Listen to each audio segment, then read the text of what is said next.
Setelah melalui satu semester kemarin dengan belajar online, di semester kedua ini, Fatih Bilingual School telah membuka pembelajaran secara tatap muka dengan tetap mematuhi protokol kesehatan.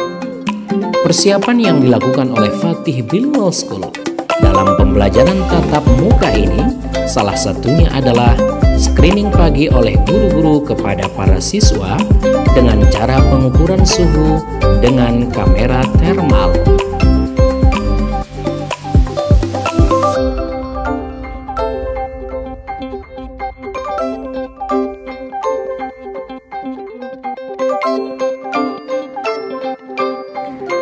Kamera termal adalah perangkat non-kontak yang mendeteksi energi inframerah dan mengubahnya menjadi gambar visual.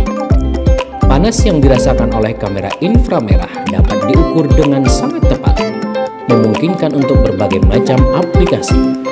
Kamera termal dapat mendeteksi perbedaan kecil dengan panas sekecil 0,01 derajat Celcius dan menampilkannya sebagai bayangan abu-abu atau dengan palet warna yang berbeda.